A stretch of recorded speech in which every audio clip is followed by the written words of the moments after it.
Градежна офанзива на над 200 километри патишта низ Македонија. Забрзано се гради по откочувањето на бројните препреки кои ја забавуваа обновата на инфраструктурата, автопати, експресни и регионални патишта, инвестиции на локалните власти. Градежна механизација има долж коридорите 8 и 10. Еден од најзначајните и убедливо најочекуваните е автопатот Кичево-Охрид. 57 километри се градат веќе 10 години. Се потпишуваа неколку анекси, се пролонгираа работите, а причина за последното одложување на рокот беа 13 нови свлечишта што се појавија на трасата. Новата влада ги одглави работите, ја забрза градбата, па рокот до крајот на 2026 година нема да се менува. Експроприацијата на земјиштето сега се одвива со забрзано темпо, откако на стартот на летово не беше финиширан ниту еден предмет. Конечно на терен може да се видат првите градежни работи од проектот со американско-турскиот конзорциум Бехтел и Енка. Два автопати почнаа да се градат за само една недела. Стартуваа работите на делницата Гостивар-Букојчани, која е една од најтешките траси на коридорот 8. Автопатот Прилеп-Битолапа, кој треба да биде готов до крајот на 2027 година, треба да го забрза и улесни сообраќајот во Пелагонискиот регион.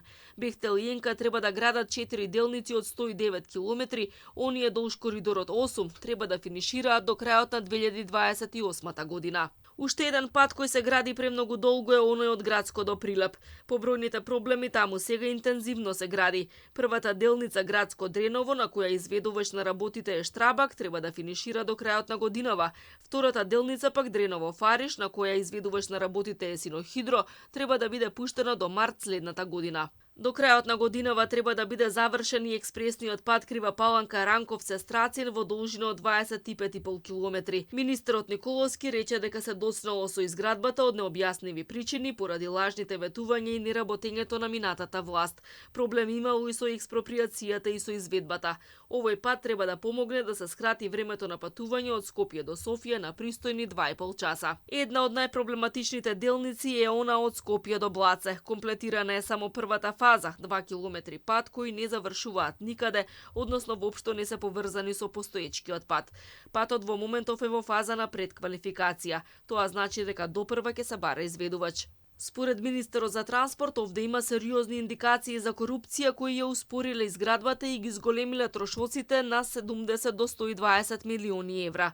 Дополнително обвинувањата се дека поранешни функционери на ДУИ станале нови газди токму на имотите кои требало да се експроприраат.